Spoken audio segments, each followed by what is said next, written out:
Hello, you wonderful people, and welcome to another episode of Not to Comic Book. This being a show where it's about TV shows that are adaptations of comic books. For today's episode, I'm going to talk about the latest episode of Peacemaker. A lot of really interesting things went down in this episode, so let's break it down. Well, first and foremost, we're in the aftermath of everything that went down, and obviously the conversation is like, oh, cool, so like after that bug thing flew out of that butterfly thing flew out of his head, like what happened to it? So, oh, I killed him. I was like, at first I was like, that's weird. Why would you do that off screen and not show them? Because like last time we saw it, like him and Adrian were just looking at it. But it's like later on we found out, oh no, he kept it alive. It's like, yeah. And the fact is he's lying to them because I wonder what made him decide not to kill it. Like what made him, I guess maybe because he has some affinity towards creatures rather than he does humans or something. I mean, in some capacities, because I'm like, why would you do that? What made him decide, like, no, I'm going to keep this? And the fact is, Adrian was right beside him. So either like, oh, I'm going to go take care of this thing, and he's lying to Adrian too. Or it's like, no, Adrian's like, right, you want me to keep this a secret? We're best friends. So like, yeah, even though he's like super pissy towards, Peacemaker later because he's being so passive aggressive, being like, oh, thanks for letting me get tortured there. Like, I really appreciate it. He's like, you're mad. He's like, no, I'm not mad. He's like, no, you sound like you're mad. The way you said dude right there. He's like, no, I said it normally. But obviously Myrn was like, right, like, you're not the person I thought you were when he was talking to Peacemaker, because it's like, right, we need a sociopath on the team. That's why he wants to keep Vigilante around, because it's like, right, he will actually get the job done, no problem, because he's a sociopath. But he was hoping that Peacemaker would be, but sadly he isn't. Like, he has some form of a conscience, because despite everything, he does believe what he does is for the greater bit of the world. Once again, kill any man, woman, or child for the sake of peace. Obviously, he was saying at first, it's like, no, the reason why I couldn't pull the trigger, I didn't have a dove of peace. And it's like, yeah, that's complete and utter BS. And it's just like, he's like, the fact is, I'm not going to, yes, I will do that if I have to, but I won't kill a kid just because you tell me to. And he's like, okay. But now, now we have the information later on that basically Harcourt was like, in your file, it says that your brother died under mysterious circumstances and you are tied to it.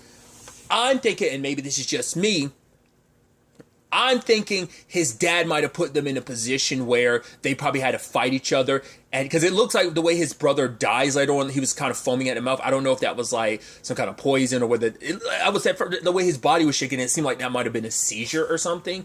But maybe it's a situation of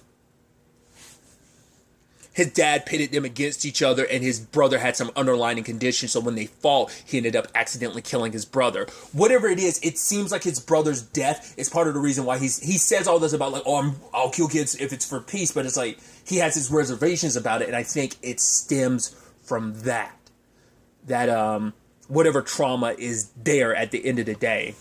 I mean, because also we find out his dad has had him murdering people. Well, he killed his first person when he was a little kid because his dad pushed him to do that, which we learned a lot more about his dad. We saw his dad's uniform and everything. I was like, okay. I did notice that, like, last episode, they referred to him, well, not last episode, it was like episode 2, they referred to him as the White Dragon. I was like, it sounds like some sounds like some Grand Wizard type of shit, you know? So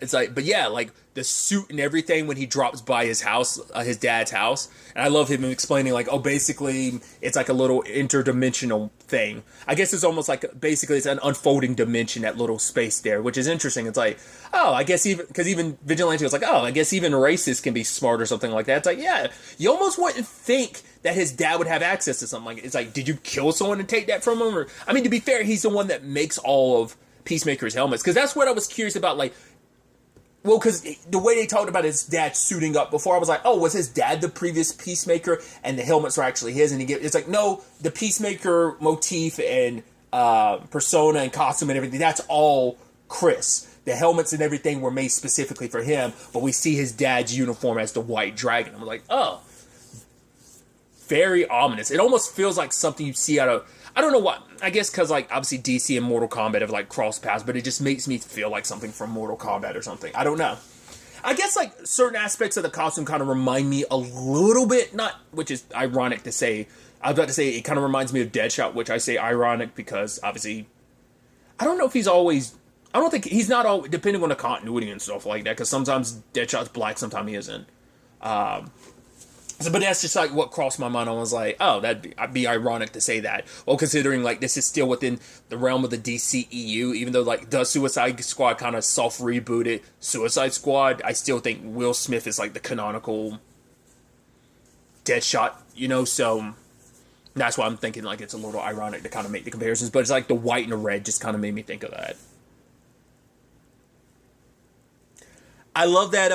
I just really quickly want to circle back. I love that Peacemaker brought up the fact is that he's like, oh yeah, Matter Eater Lad. He's like, yeah, I don't know why I'm getting too shocked about Vigilante and stuff like that. Consider like Matter Eater Lad. It's like, wait, because I mean he ate the whole restaurant. It's like, who, Vigilante? No, Matter Eater Lad. He ate over. Yeah, because they didn't give him his fries or something like that. But it's like, Mern, like I think you need to kind of focus here. Like, why are you so interested in Matter Eater Lad? It's like, why you drop a once again, that has to probably be some deep cut character. I'm like, Matter Eater Lad? What the hell? I was like, okay, I'm not even going to look it up because I'm like, that's probably like a deep cut DC Comics thing, or maybe he's like a well established character. I don't know. Like I don't think I've ever heard the name Matter Eater Lad before, so I was like, okay, gonna drop in some little things here and there, some characters that I guess James Gunn is like, oh, I like that character, so I'm gonna reference that character. I guess James Gunn likes to pick he likes picking characters that are like, oh, these are like the Z tier characters that no one's probably heard of. Unless you're like a deep nerd, you won't know who these characters are probably. So I think that's what why he picks the people they ends up picking. But in some regards, some are obviously more well known than others. Because I love the whole thing later on when the neighbors just trying. I love that like. He talk about like, right, you're supposed to be a superhero, right? Like, what about your supervillains? And I love that it turns into that whole conversation of like, yeah, Batman's too much of a pussy to kill his villains. I mean, think about it. Like, all the villains, oh, he beats him up and locks him up just for them to get out. Like, every every murder by those villains is on him. Like, he's responsible for them. It's like, and he's kind of yelling at the old guy, and the old guy's like, geez, I'm just trying to have a conversation. He's like, and he kind of, you could tell Peacemaker kind of felt bad about it. He's like, fuck. But the guy was like, because he's like, yeah, all my supervillains, the reason why you won't find them, why I don't have any supervillains around, because they're all 6 feet under. Which, I'd be curious to find out, like, who are his adversaries, Peacemakers? Like, what characters have he crossed, like... Because, you know, a lot of superheroes, like, share some of their villains, or at least there's crossover, but obviously there are some villains that start off as specifically someone, like... Joker is obviously like a Batman villain, like Cheetah's a Wonder Woman villain, or like Toyman being, I'd assume originally always has been a Superman villain. I associate him with Superman, but I don't know if he's always been. So it's that type of thing, right? So I'm curious, like, what are villains that are associated with Peacemaker?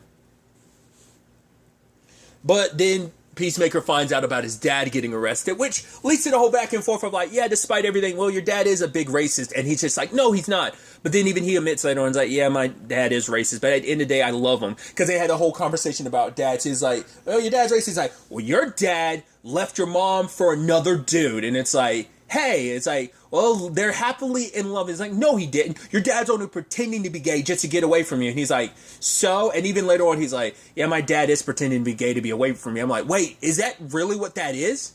It's like, no. Like, either is that just a dark joke, or is that like the fact is Adrian repeated it, made it go like, oh, like he knows on some level. It's like, oh, that's messed up. It's like, what? Because I thought that was just him being like, oh, Peacemaker just being an asshole. It's like, oh, for Adrian to repeat it later on must mean like, no, it is a real thing. I'm like, and the fact is he knows it. That's really jacked up. But he wants to go visit his father, but Mern sends Adebayo to kind of stop him, and it's like, wait, why me? It's like, he likes hardcore. It's like, no, he wants to have sex with hardcore. He actually likes you. He's the only one that's like, yeah, he knows you're not a butterfly, so he trusts you, so I need you to basically convince him not to go see his dad because it could screw things up. Because I love that Mern like after he talks to Peacemaker, he had looked out and he's looking at Hardcore and John, but more specifically John, and John's looking like, are you looking at me? And Hardcore's like, yeah, it's probably because you framed Peacemaker's dad, and he's just on the side of the window just whispering, fuck you.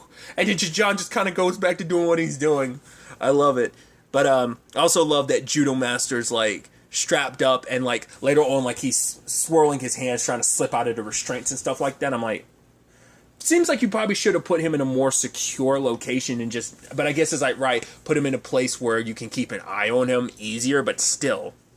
Because Adebayo was kind of like not happy about all this, but Hardcore told her about like, right, sometimes with this job, you have to, do the hardcore. You have to make the hard choices. And the fact is that Judo Master's like, oh, we can't send her to a hospital. We can't have this like, oh, for him just to spill the beans. It's like, no, this is Black Ops stuff. And it's like, he's just, obviously, John's feeling himself because he's like, yeah, I took this guy down on, but he was like, yeah, okay. He's like, yeah, after you crashed a car into him, he had to crawl away, and as he's crawling away, you bashed him over the head. It's like, yeah, you came out looking so cool, and he's just like, yeah, don't mess with John economist, motherfucker, and acting so hard. I love it, but Adebayo tries to talk Chris out of not seeing his dad, which I even love that he's like, oh, it's Chris now. Because, like, right, you're trying to appeal to me. It's like, your dad's a bad person. I read the file and everything. And he's like, what does it say? She's like, it doesn't really matter, but just don't go see your dad. He's like, I have to. Because I want to believe my dad can change. And even I think she's coming from the position of, She's always had a certain perspective on her mom, but hearing the way the rest of the team talks about her mom, I think it makes her go like, wow, maybe I don't know my mom the way I do, or maybe I only know the surface level stuff. Because I thought it was interesting because she was talking about like, yeah, as kids, we all want our parents to change, and most can, but not him. He's a terrible person. But Chris still sees him regardless, and he fills his dad in on everything, and it's like, wait, what? You're the reason why I'm here. He's like, Dad, but the fact is deep state. Like, we're actually going up against deep state. I can't tell you everything, but you don't like illegal aliens? These are real illegal aliens. But his dad's just kind of like, no son of mine is going to work for them. Like, to be fair, you were always like the crappier son, like your brother. Now, I loved him, not you. But he's like, I get it. Like, but maybe I'm a grower, not a shower. And it's like, what? Did you compare yourself to a Choad? He's like, well, not that type, but just like, maybe like you don't like me at first, but then eventually I grow on you, and it's just like, no. The moment I get an opportunity, I'm gonna rat you out. So I also love the Adebayo situation with Vigilante, and she's like, oh, so you're Vigilante, and he's like, what? No, I don't even know who Vigilante is. And he's changing his voice. She's like, yeah, but that's not what your voice sounds like. He's like, okay, yes, this is my voice, but it's like, I had to cough, so that's it. And just making excuses. And she's like, why are you walking like that? He's like, a snowboarding accident. And just like, she's like, you're really not good at this. It's like, yeah. Like, I guess it's like, it makes sense why you wouldn't show up in uniform. I find it funny that Peacemaker's like walking about in his uniform, but you're not. I mean, because I guess it's like, I guess he hasn't done any.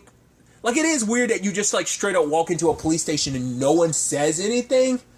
Like, you were just in prison, and it's like you're supposed to be back in. Well, I guess it's like, right, they're keeping him out of prison. He has government backing, so like no one's gonna like come after him. You're just like, oh, I thought he was in prison. It's like, blah, blah, blah, blah. Don't worry about that. I guess that's what they're kind of like saying. Like, Waller and them like made sure like no one's coming after him on the police front. So maybe that's just a justification why he could just walk in suited up and everything. I also did love the fact is that he took all the helmets, so I guess we're going to see those all fully showcased over the course of the season. But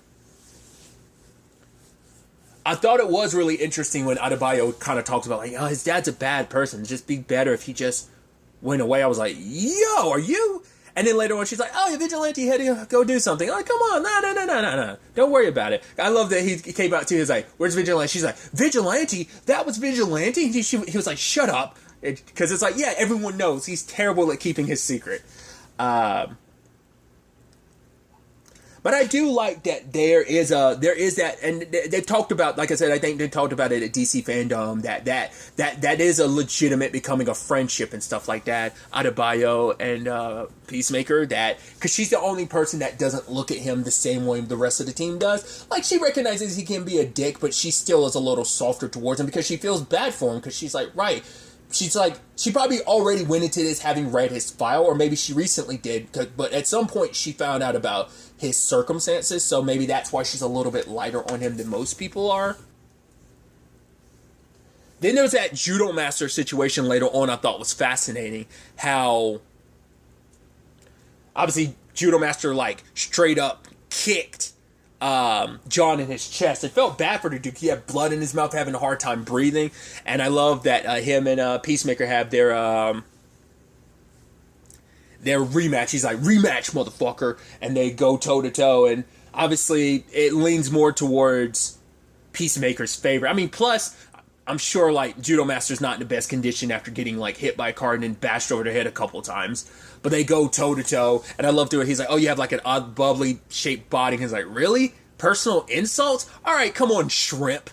And as they're fighting, he's like, "Right, the butterflies, they're not what you think they," and then get shot by Adebayo. And I'm like, at first I was like, okay, so I was still like, it sounded like you made it sound like, oh, you're manipulating Vigilante to go and kill his dad. It's obviously, it seemed obvious, but at first the way she was acting later on, I was like, oh, did you not realize what you were doing? Did you do that? But she's like, no, she intentionally did that. But then that's also when, in this moment, I was like, did you intentionally shoot him when he was about to say like the truth about the butterflies? And then I was like, because she, unlike the rest of the team, they have their mission, they know what's what, but she's the only one that knows the bigger picture because her mom filled her in about everything. So is that why she killed Judo Master, or shot Judo Master? Because even Peacemaker was like, no, like, come on, I would have won that fight. She's like, oh, I'm sorry. And he's like, no, I'm not trying to be ungrateful, but just fuck, that was kind of my chance to get my honor back and everything, you know, after getting his ass handed to him last episode by Judo Master.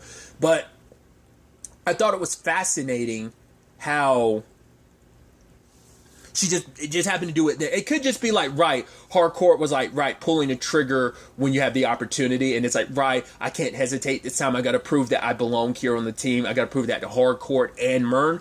But just your timing was interesting. He was just standing there, but I guess it's like, right, it's an opportune time because he is just standing there to pop him then. But it's just like, are you keeping it hush hush? So there is more to this butterfly thing. Once again, it doesn't explain why.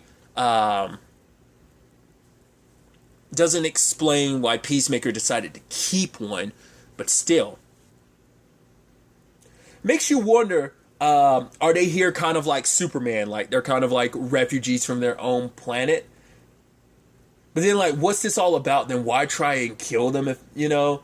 But I mean, well, Waller's always kind of been in that position where she always puts national security first. So like, right, these are unknown beings and we don't know what they really want. I mean, to be fair, it's like, I wouldn't be surprised if we are going to lean into making them sympathetic, because look at the Starro situation. It was like, I was out doing my own thing and USOBs brought me here and then I was tortured for decades. It's like, no, like you kind of felt bad for Starro. So it's kind of a similar thing in that regard, I'm assuming. Like, oh, they're painting in this certain brush of like, I don't know, maybe there's ulterior motives for why.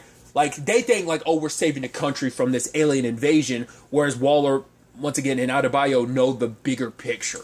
What that bigger picture is, we'll have to wait and see. But still, I thought it was interesting that John was saying, like, I mean, not John. I keep doing that again.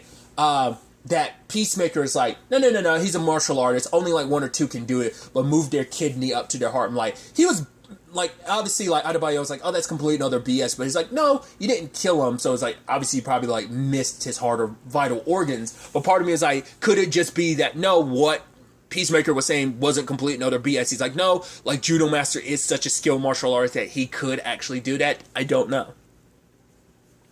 And obviously, it doesn't sit well with her having done what she did. But it's like, right, the fact is, like, Harcourt was like, after I killed my first person, like, I didn't have my period for 3 months. And it's like, yeah, but the fact that you feel bad about it, it's a good thing. Like, because it never gets any easier. If it does, you become an Amanda Waller where you just kind of kill people. And it's just like, once again, she's just hearing things about her mom. It's like, I don't know whether she's like, is that true? Is my mom really like that? Like, because people are going to tell her the truth about her mom because they don't know that that's her mom. So they're going to be pretty open about that.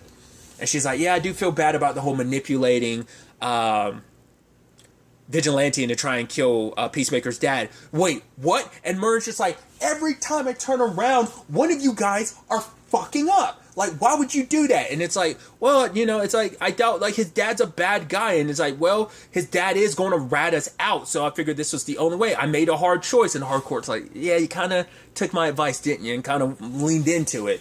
And it's like, oh, how do you think Vigilante's going to feel? He's not an idiot when he finds out that we got his best friend to kill his father. And then, like, John had to be him being like, well, you mean Eagly? What? It's like, well, no. Eagly is his best friend. So he's just like, I'm just trying to clarify it because some people here might actually think that Eagly, you're saying that Adebayo manipulated Eagly into killing his father. And Merman's like, who the fuck would believe that? He's like, hardcore. And she's like, fuck you. He's like, why is everyone, what's with all the fuck yous towards me? He's like, yeah, because she's not the smartest person. It's like, anytime I called in sick, she always believed it when I actually wasn't sick. It's like, no, I'm not, I know that I'm not stupid. I just don't care about you. That's why I don't put up much of a fight when you call in sick. I don't care about you. So that is kind of jacked up, the circumstances. So it's like, cool, we're going to have to try and get Adrian Chase out of jail before he ends up, like, screwing this up worse, because it's like, right, we're already teetering on him not liking us and trusting us and this whole operation. Plus, we need him out of jail, too, because we're already a man down, because, like, once again, they don't know if Peacemaker will be able to pull the trigger in the future, but they know Vigilante will. Which I love how he got in jail. I was like, what are you going to do? Like, walk up to a cop and hit him? It's like, no, picks up a trash can and bashes it against the wall. Didn't even fully throw it in there and break it. It's just like, oh, like, I don't have to explain anything, you motherfucker. They're like, get on the ground. He's like, I'll get on the ground all day long. I'm like, you're so weird. And he has a sit down. I love that whole thing of like, oh, and they're laughing, ha ha ha. And he sits down. And he's like, guys, so how about we go around and tell our feelings about, first of all, I don't know, something like, what's our favorite thing that black people have contributed to American culture? And he's like, all right, I'll start off first. I want to thank, black people for what they've done, basically for bringing rock and roll. It's like, right, if it wasn't for blues and folk music, like, rock and roll wouldn't be what it is, and stuff like that. And he's going around, and I love that he's like, God, he went on a whole thing, and I love it. I'm not going to do it justice, but I love him going hard in the paint, basically being like, right, obviously calling them out for being the racist bastard that they are. And it's like, oh, you? He's like, your favorite thing that black people have done is when multiple people fucked your mom up the ass while you were jerking off in the closet or something like that. You're like, Jesus. And obviously Vigilante is pretty good in a fight, so he ended up proceeding to take everyone down. I do love when he kind of hit his pinky toe, which I love that was the whole thing too, of like, yeah, you kind of making a big deal out of it. He's like, yeah, I was, not being a walk, but obviously he's kind of like walking a little bit like, with a little bit of a limp, and he's like, I'll never walk the same way again. It's like, yeah, I mean, it sucks. Probably would have been better and less effed up if your whole pinky toe had just went ahead and gotten cut off instead of half cut off like it was. But yeah, by the time it came down to it, and I love the Peacemaker's dad being like, I'm not going to fight you. There's cameras. At least from their perspective, it's going to look like they instigated stuff. And I love as they're getting arrested, he's like, you're not a good father. It's like, oh, this guy's here to kill me. Get Detective Song. I got stuff to tell. And just Adrian's like, shit. Luckily, they were able to get him out of jail later on. And he's like, Hardcourt came to pick him up, and it's just like, hey, and he's like, I think I messed this up a lot worse. He's like, I'm sorry. He's like, I'm Adrian. And she kind of felt bad for him because she sees like, right, you were just trying to look out for your best friend, because it's like, right, his dad is a piece of crap. He is a racist bastard. Because I think even she feels bad for Peacemaker, because she was kind of bleh, and because even John said earlier on, it's like, Adebayo, don't worry about it. Like, Hardcourt doesn't like anyone. But like, Peacemaker had come to her earlier and was like, hey, like, I'm sorry, this is kind of work related. What did my file say? And she told him. And he's like, okay. And she's like, that's it? He's like, and your tits look great in that top. That's not me trying to be misogynistic or anything. It's just, it's meant to be a compliment. And I think in that moment, she just kind of felt bad, because she's just like, oh, like, because she probably knows, all reading his file and stuff like that, and knowing all this stuff about him, it's like, right, you're not the bad guy that I kind of thought you to be. Maybe his circumstances with his dad, because she talked a little bit about it last episode, her own circumstances. So I think everyone's kind of got their own complicated family situation going. It seems like the entire team. The moment we find out about John and Myrna a little bit more, maybe we'll find out, that they have their own complicated circumstances too when it comes to parents. But I thought it was interesting though. Like, it was this almost moment of just like, obviously him like getting high a little bit and playing the music and dancing and thinking about what his dad kind of pushed him to do. His brother's death. Once again, we get that one little sliver of it. We don't get full context for it. That plus the first time he killed someone, but obviously like his brother was like his best friend, and laying on the ground with Eagly and the bug, the butterfly, like rolling near him. It's just like, It's almost like this beautiful shot and moment. I don't know why. Just like him laying on the ground, an eagle there, an alien butterfly right beside him. It's just weird shot. And then later on, we have Mern watching Lethal Weapon. He's not laughing. At first, I'm like, oh, because you don't display emotions like normal people. So I was like, okay, so you're... I was like, you're trying to, like, be more human. And then Adebayo ended up finding out a connection between the butterflies. This, a thing between Annie and, I think, the senator and his family. And she calls Myrna up and he's like, okay. And then I was like, okay, what's up with this? And then he proceeds, I was like, wait. Proceeds to have that thing come out of it. I was like, oh, so you're a butterfly too. It's like, when did that happen? It had to happen, like, the way he's been acting this episode, like, either, like, it's like, maybe, like, I'm assuming probably, like, after the explosion and Harcourt and Adebayo probably left him alone for a while. In that moment, he probably got infected. Or, because I'm like, because it had to be, like, why would he be, I was like, not unless he's playing deep cover himself, because I was about to say, like, why would he be all about killing the senator and his family if he'd been one the entire time? Like I said, not unless he was making a sacrificial moment. It's like, not unless when, like, in between the whole thing of helping, when the last time we saw him before we saw him at the end of the episode was him telling John to get Vigilante out of prison. So I'm assuming at some point in that time frame might have been when he got infected. The question is, like, how are they going to handle that, though? Because this is all about killing the butterflies, right? And they find out Mern's one.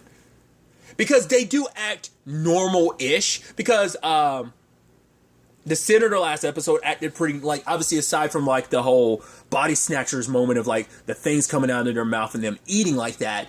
But other than that, like, he seemed pretty normal-ish at the end of last episode. So I don't know if there's anything behavior-wise other than those moments when they're by themselves where you'd be able to really discern who is and who isn't a butterfly. So a lot of really, really interesting stuff went down. I'm curious to see where all of this ends up taking us going forward into the next episode, especially with the whole thing with Peacemaker's dad on, you know, will you be able to actually convince him not to rat you guys out? I mean, that seems like he's going to lean into that. And obviously the police are probably going to be all up in Peacemaker's business about that. So it's definitely going to be interesting to see how that plays out. But really, that's all I want to talk about. Till the next time we meet, be happy, be safe, live life to the fullest, and enjoy it.